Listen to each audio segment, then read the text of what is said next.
নির্বাচনী আইন কানুন এবং আচরণবিধি প্রতিপালন সহ সার্বিকভাবে নির্বাচনের প্রক্রিয়া পর্যালোচনার জন্য গবেষণা প্রয়োজনীয়তা রয়েছে। এই দুটি গবেষণার বিভিন্ন অংশীজনের ভূমিকা এবং রাজনৈতিক দল, প্রার্থীদের নির্বাচনী আচরণবিধি প্রতিপালন, নির্বাচনী ব্যয় এবং প্রার্থীদের হলফনামায় প্রদত্ত তথ্যের ভিত্তিতে এই বিশ্লেষণগুলো এই গবেষণা অন্তর্ভুক্ত হয়েছে। ত্রয়োদশ জাতীয় সংসদ নির্বাচন প্রক্রিয়া ট্র্যাকিং এর উদ্দেশ্যে মোট ৩০০টি সংসদীয় আসন থেকে প্রতিনিধিত্বশীল নমুনায়ন পদ্ধতি ব্যবহার করে দৈব চয়নের ভিত্তিতে ৭০টি আসন নমুনা হিসেবে নির্বাচন করা হয়েছে। নির্বাচন কমিশনের প্রার্থীদের জমাদানকৃত হলফনামা নির্বাচন কমিশনের ওয়েবসাইট হতে স্বয়ংক্রিয়ভাবে সংগ্রহ করে ডেটা প্রক্রিয়াকরণে পাইথন এবং পাওয়ার কোয়েরি এবং ডেটা বিশ্লেষণে পাওয়ার বিআই ব্যবহার করা হয়েছে। আমরা যদি নমুনা আসনের যেই বিভাগ ভিত্তিক বন্টন দেখি তাহলে আমরা দেখতে পাই যে আমাদের এবং তাদের ভৌগোলিক অবস্থান আমরা এখানে ম্যাপে উপস্থাপন করেছি এবং আপনারা বিভিন্ন বিভাগ ভিত্তিক যে আমাদের সংসদীয় আসনগুলো আমরা গ্রহণ করেছি সেটার একটা সংখ্যা এবং শতাংশে আপনারা দেখতে পাচ্ছেন সেটা। আমরা নির্বাচন কমিশনের ভূমিকার ভেতরে আমাদের এই গবেষণার আওতায় দেখেছি পর্যবেক্ষক নিবন্ধন কার্যক্রমের ত্রুটি লক্ষণীয় ছিল। নাম সর্বস্ব এবং দলীয় রাজনীতির সাথে সংশ্লিষ্ট এবং পূর্বে রাজনৈতিক দলের মনোনয়ন প্রত্যাশী ব্যক্তি প্রতিষ্ঠানকে পর্যবেক্ষক হিসেবে নিবন্ধন প্রদান করা হয়েছে। নিবন্ধন প্রক্রিয়ায় সরকারি প্রভাব লক্ষণীয় ছিল। একাধিকবার আবেদনের পরও অভিজ্ঞ প্রতিষ্ঠানকে নিবন্ধন প্রদান করা হয়নি। অন্যদিকে ২ জন উপদেষ্টা সংশ্লিষ্ট প্রতিষ্ঠানকে পর্যবেক্ষক হিসেবে নিবন্ধন দেওয়া হয়েছে। বিদেশি পর্যবেক্ষকদের ব্যয়ভার নির্বাচন কমিশনের বহনের বিতর্কিত সিদ্ধান্ত ছিল, যা কর্তৃত্ববাদী আমলের চর্চার ধারাবাহিকতা হিসেবে সমালোচিত হয়েছে। কমিশন এবং পর্যবেক্ষকদের স্বার্থের দ্বন্দ্ব ছিল। রাজনৈতিক দলের নিবন্ধন প্রক্রিয়ায় স্বচ্ছতার ঘাটতি বিদ্যমান। নিবন্ধন পাওয়া কিছু নতুন রাজনৈতিক দলের মাঠ পর্যায়ের তথ্য সঠিকভাবে যাচাই বাছাই করা হয়নি। নিবন্ধনের পূর্ব শর্ত এবং যোগ্যতা নিয়ে অভিযোগ এবং গণমাধ্যমে প্রকাশ সহ সেটা নিয়ে বিতর্ক হয়েছে। প্রতীক বরাদ্দের ক্ষেত্রে কমিশনের নিরপেক্ষতা নিয়ে রাজনৈতিক দল অসন্তোষ প্রকাশ করেছে।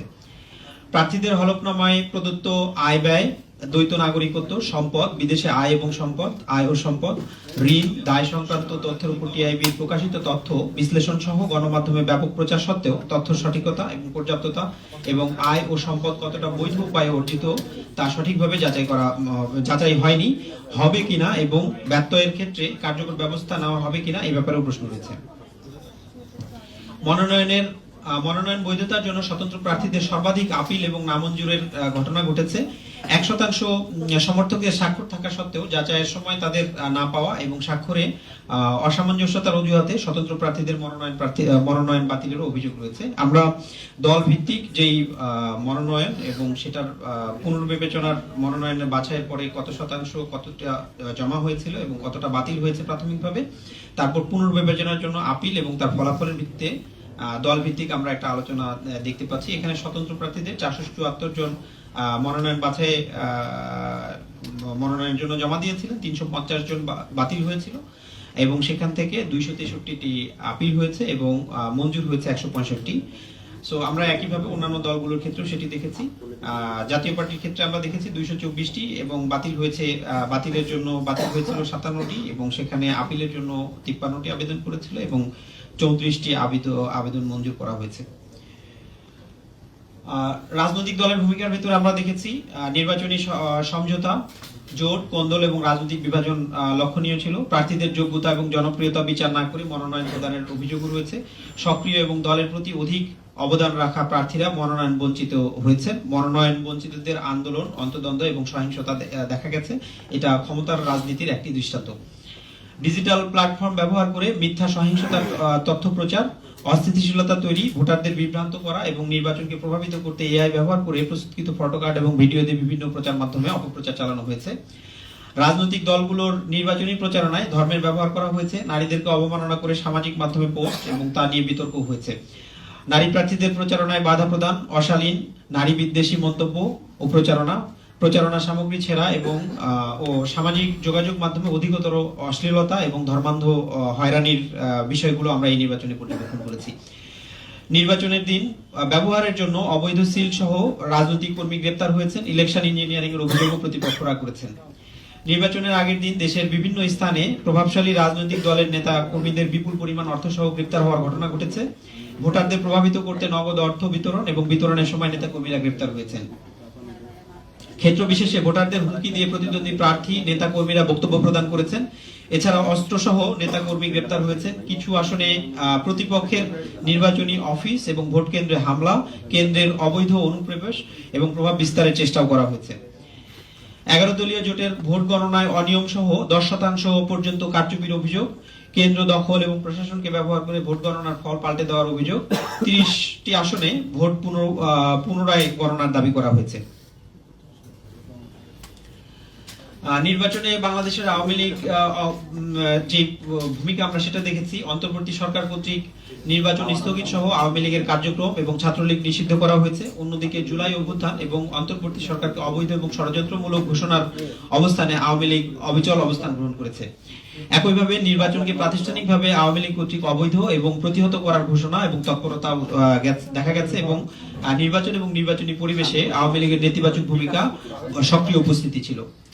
অন্যদিকে প্রাতিষ্ঠানিকভাবে নির্বাচন প্রতিহত করার অবস্থান সত্ত্বেও মাঠ পর্যায়ে তাদের কর্মী সমর্থকেরা নির্বাচনে ভোটার হিসেবে অংশগ্রহণ করেছে, যদিও একাংশ ভোট বর্জন করে থাকতে পারে, যা সাধারণ ভোটারদের ক্ষেত্রে প্রযোজ্য। মাঠ পর্যায়ে আওয়ামী লীগের ভোট টানার জন্য নির্বাচনে অংশগ্রহণকারী প্রভাবশালী রাজনৈতিক দলের অনেকেই, বিশেষ করে বিএনপি এবং জামাত এবং জাতীয় পার্টি সহ দল এবং প্রার্থীদের মধ্যে প্রতিযোগিতা হয়েছে।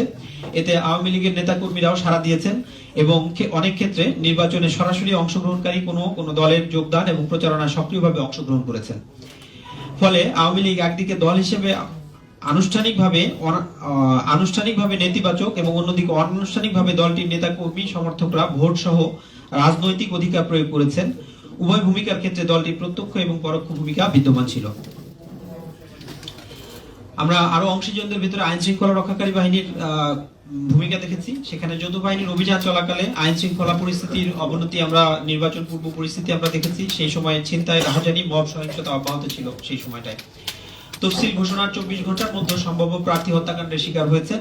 দেশের বিভিন্ন স্থানে রাজনৈতিক কর্মী, প্রতিপক্ষের উপর হামলা, গুলিবর্ষণ, হত্যাকাণ্ড অব্যাহত ছিল। আইন শৃঙ্খলা বাহিনীর নির্লিপ্ততা এবং নির্বাচনী পরিবেশ তৈরিতে তাদের ভূমিকা নিয়েও প্রশ্ন তৈরি হয়েছিল। সরকারি কর্মচারী নির্বাচন আয়োজনে জড়িত এবং অন্যান্য অংশীজনের ভূমিকা আমরা দেখেছি। সেখানে দেখেছি দুর্নীতি দমন কমিশন হলফনামায় প্রদত্ত তথ্য যাচাই বাছাই করে ব্যবস্থা গ্রহণের কথা বললেও দৃশ্যমান কোনো পদক্ষেপ এখন পর্যন্ত দেখা যায়নি। বিশ্ববিদ্যালয় উপাচার্য এবং শিক্ষকগণ দলীয় রাজনৈতিক প্রচারণায় অংশগ্রহণ করেছেন। সরকারি কর্মচারীদের রাজনৈতিক দলের প্রচারণায় অংশগ্রহণ করেছেন এবং গান এবং গজলও গেয়েছেন। স্থানীয় সরকার মন্ত্রণালয়ে নির্বাচনের পূর্বে নির্দিষ্ট কিছু আসনে বিশেষ আর্থিক বরাদ্দ প্রদান করেছে। ধর্মীয় ও রাজনৈতিক প্রতিষ্ঠানের বিশেষ উন্নয়ন বরাদ্দ করা হয়েছে, যা পদত্যাগ পূর্ব উপদেষ্টাদের সাথে সংশ্লিষ্ট দলের পক্ষপাতিত্বের বিবেচনায় বিতর্কিত।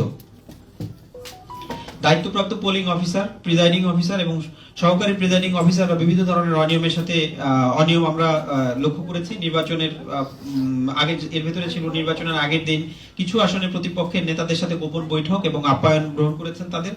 নির্বাচনের দিন ব্যালটে সিল মারা, ব্যালট পেপারের আগে থেকে স্বাক্ষর ও সিল মারা সহ জাল ভোট প্রদানে সহায়তা প্রদান করেছেন। নির্বাচন পর্যবেক্ষকদের ভূমিকার ভেতরে আমরা দেখেছি প্রতিদ্বন্দ্বিতামূলকভাবে নির্বাচন হয়েছে এবং 2008 সালের পরে বিশ্বাসযোগ্যভাবে আনুষ্ঠানিক অনুষ্ঠিত হয়েছে, যা বাংলাদেশের ভবিষ্যৎ নির্বাচনের জন্য ইতিবাচক দৃষ্টান্ত বলে ইউরোপীয় ইউনিয়ন, কমনওয়েলথ সহ দেশি বিদেশি মিশনগুলো পর্যবেক্ষণ করেছেন এবং মতামত দিয়েছেন। গণমাধ্যমের ভূমিকার ক্ষেত্রে আমরা দেখেছি সরকারি প্রচার মাধ্যমে একটি রাজনৈতিক দল এবং দলীয় প্রধানের কার্যক্রমের অধিক কভারেজ প্রদান করা হয়েছে এবং নির্বাচনী প্রচারণায় দৃশ্যমান সহায়ক ভূমিকা পালন করেছে। অন্যান্য প্রথম সারির গণমাধ্যমগুলোতে নির্বাচনী প্রচারণার কভারেজে একটি প্রভাবশালী রাজনৈতিক দলের প্রচারণার ছবি এবং সংবাদের আধিক্য ছিল। নির্বাচনে অংশগ্রহণকারী নারী প্রার্থীদের প্রচারণা সংক্রান্ত সংবাদ বেশিরভাগ গণমাধ্যমে কম প্রকাশ করা হয়েছে, পরিবেশন করা হয়েছে।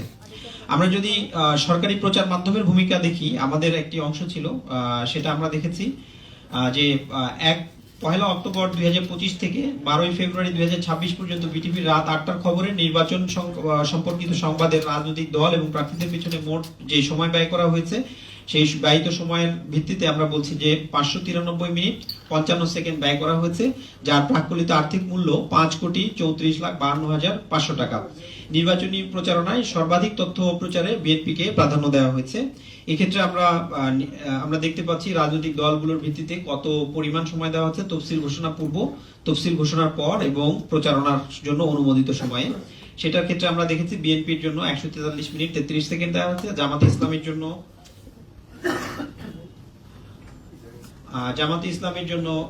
27 মিনিট 38 সেকেন্ড দেওয়া হচ্ছে, এনসিপির জন্য 38 মিনিট 52 সেকেন্ড দেওয়া হয়েছে। তফসিল ঘোষণার পর থেকে আমরা এই পরিমাণটা যদি দেখি, সেটাও বিএনপি প্রথম দিকে রয়েছে, এরপরে জামাতে ইসলামী, এবং প্রচারণার জন্য অনুমোদিত যে সময়, সেই সময়টা আমরা যদি দেখি, সেখানে বিএনপিকে 110 মিনিট 2 সেকেন্ড দেওয়া হয়েছে, জামাতে ইসলামীকে 81 মিনিট 5 সেকেন্ড দেওয়া হয়েছে। সেটার হিসাবে আমরা মোট যে ব্যয়িত অংশ আমরা দেখেছি যে বিএনপিকে 59.32% সময় দেওয়া হয়েছে এবং জামাত ইসলামকে 21.59% সময় দেওয়া হয়েছে। আমরা এটার যে টোটাল ব্যাখ্যা আমরা দিয়েছি, এটার ক্ষেত্রে আমরা বিটিভির ওয়েবসাইটে প্রকাশিত যে টেরিস্ট্রিয়াল সম্প্রচার বিজ্ঞাপন মূল্য, সেই মূল্যকে আমরা বিবেচনা করেছি এবং পিক টাইম সংবাদ প্রচারের প্রচারিত স্পট বিজ্ঞাপন ক্যাটাগরির প্রতি 10 সেকেন্ডের মূল্য হারের ভিত্তিতে আমরা এই মূল্যায়ন প্রাক্কলনটা করেছি। আমরা নির্বাচনী প্রার্থীর নির্বাচনী আচরণবিধি প্রতিপালন আমরা দেখেছি। এখানে আমরা দেখেছি 99% প্রার্থী কোনো না কোনো নির্বাচনী আচরণবিধি ভঙ্গ করেছেন। এই ক্ষেত্রে যে আচরণবিধিগুলো ভঙ্গের যেই ধরনগুলো ছিল, সেগুলোর ভিতরে মুদ্রণকারী প্রতিষ্ঠানের তথ্যবিহীন প্রচারণা সামগ্রী ব্যবহার করা হয়েছে, যানবাহন সহকারে মিছিল, মশাল মিছিল, শোডাউন ইত্যাদি, প্রতিপক্ষ প্রার্থীর পোস্টার, ব্যানার, ফেস্টুন ছিঁড়ে ফেলা, নষ্ট করা হয়েছে, 5 জনের বেশি সমর্থক নিয়ে মনোনয়নপত্র জমা দেওয়া হয়েছে। আমরা এটার আরো ডিটেইলস আমরা অ্যানেক্সে বেশ কিছু টেবিল দিয়েছি, দেখে নিতে পারেন আপনারা। আর আমরা দেখেছি আচরণবিধির মোট যে 58টি বিষয়ে দলভিত্তিক প্রার্থীদের যে লঙ্ঘনের হার, সেই হার যদি আমরা দেখি, তাহলে দেখতে পাই যে 1 থেকে 10টি আচরণবিধি লঙ্ঘন করেছেন এমন যে বিষয়গুলো, সেগুলোর ক্ষেত্রে বিএনপি 19.7%, এনসিপি 45.5%, বাংলাদেশ জামায়াতে ইসলামী 7.7%, জাতীয় পার্টি 50.50%, বাংলাদেশ ইসলামী আন্দোলন বাংলাদেশ 48.6%। ঠিক একইভাবে আমরা 11 থেকে 20 যদি দেখি, তাহলে আমরা দেখতে পাই এটি বিএনপির ক্ষেত্রে 11 থেকে 20টি আচরণবিধি লঙ্ঘন করেছেন। এটি দেখতে পাই বিএনপির ক্ষেত্রে 31.8%, এনসিপির ক্ষেত্রে 54.5%, বাংলাদেশ জামাত ইসলামীর ক্ষেত্রে 51.9%, জাতীয় পার্টির ক্ষেত্রে 50%, এবং ইসলামী আন্দোলনের ক্ষেত্রে 34.3%, স্বতন্ত্র প্রার্থীদের 28.6%।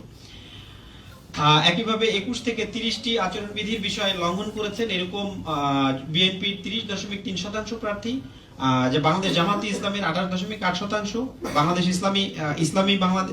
ইসলামী আন্দোলন বাংলাদেশের 5.7%, স্বতন্ত্র প্রার্থীদের 35.7%, এবং 31 থেকে 40টি আচরণবিধি লঙ্ঘনের বিষয়ে আমরা দেখেছি, সেটা বিএনপির প্রার্থীদের ক্ষেত্রে 13.6% প্রার্থী, বাংলাদেশ জামায়াতে ইসলামীর 11.5% প্রার্থী, এবং ইসলামী আন্দোলন বাংলাদেশের 11.4% প্রার্থী, এবং স্বতন্ত্রের 14.3% প্রার্থী। সার্বিকভাবে যদি আমরা দেখি, তাহলে দেখতে পাই যে এই ক্যাটাগরি ওয়াইজ সেখানে 10 থেকে 20টি আচরণবিধি লঙ্ঘন হারটা সবচেয়ে বেশি আসলে, এবং এরপরে আছে আপনার 1 থেকে 10টি আচরণবিধি লঙ্ঘন করেছেন এরকম প্রার্থীরা সবচেয়ে বেশি এই ধরনের ক্যাটাগরিতে তারা আচরণবিধি লঙ্ঘন করেছেন।